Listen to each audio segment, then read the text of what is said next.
أهلا بيكم.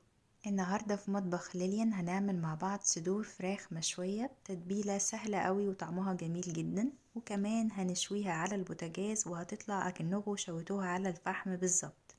زي ما انتوا شايفين واخدة لون الشوي ومن جوه بيضة واحتفظت بكل السوائل بتاعتها وطرية جدا، وقدمتها مع رز بالكزبرة الخضراء وسلطة خرشوف. هنتبل الفراخ بتاعتنا. انا جبت القطع اللي هي التندرز، او ممكن تجيبوا صدور فراخ وتقسموا كل واحد على 2 أو 3. هنحتاج معلقتين من الزيت، معلقتين من الصويا صوص، معلقة كبيرة من العسل، كزبرة خضراء، عصير ليمون، ربع كوباية من عصير البرتقال، توم مفروم، ملح وفلفل وكمون. تتبيلة سهلة قوي، والطعم اللي هيبقى طاغي فيها طعم التوم والكزبرة والبرتقان بتبقى حلوة قوي، وكمان بتليق قوي لو جربتوها مع الجمبري لو بتحبوه ممكن تعملوه بنفس التتبيلة دي بيبقى حلو. هنتبل الفراخ ونغطيها ونسيبها من بالليل لتاني يوم، وبعد كده نبتدي نشويها. تاني يوم طلعناها قبليها بساعة من التلاجة عشان تاخد درجة حرارة الغرفة، وهنبتدي ندهن الجريل بتاعتنا بمعلقة من الزيت ومعلقة من الزبدة. أي طاسة جريل تنفع، بس طبعا اللي هي بتتقفل دي بتبقى حلوة علشان بتحبس البخار فيها.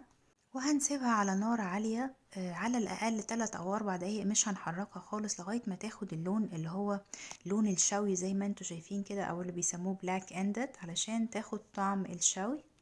وبعد كده نقلبها على الناحية التانية ونغطيها 3 أو 4 دقايق تاني على الناحية التانية. المفروض القطع بالحجم ده، أو حتى لو جبتوا صدور الفراخ وقسمتوها على 2 أو 3 مش هتاخد أكتر من 10 دقايق، ربع ساعة على النار. بعد ما الفراخ بتاعتنا خدت لون من الناحيتين غطيناها وقفلناها كده على نار هادية خالص 5 دقايق كمان، وبعد كده هنطفي عليها. وفي الوقت ده هنبتدي نجهز رز أبيض عادي خالص، معلقة من زيت زيتون ورز، وبعد كده نظبط الملح وهنسويه. اول ما يتشرب المية بتاعته احنا عايزينه يبقى فيه ريحة الكزبرة الخضراء، فحطينا شوية من الكزبرة الخضراء المفرومة عليه كده من فوق، وغطيناها 5 دقايق عشان تطلع الريحة بتاعتها. وبعد كده نقلبها مع الرز بالطعم ده بيليق قوي مع الفراخ اللي احنا عملناه عشان يبقى فيه نفس ريحة الكزبرة الخضراء زي الفراخ. زي ما انتوا شايفين الفراخ شكلها جميلة قوي، واحتفظت بكل العصارة بتاعتها، ما نزلتش اي مية واحنا بنسويها في الطاسة، فبتفضل طرية، وكمان خدت لون الشوي اكنكم بالظبط شويتوها على الشواية. وممكن كمان لو عندكم شواية ومش عايزين تسووها في الطاسة، سووها على الشواية بنفس التتبيلة دي هتبقى حلوة قوي. وقدموها مع الرز اللي بالكزبرة، وكمان عملنا معاها سلطة خرشوف. هبقى انزل لكم وصفتها واشوفكم في وصفة تانية. Thank you.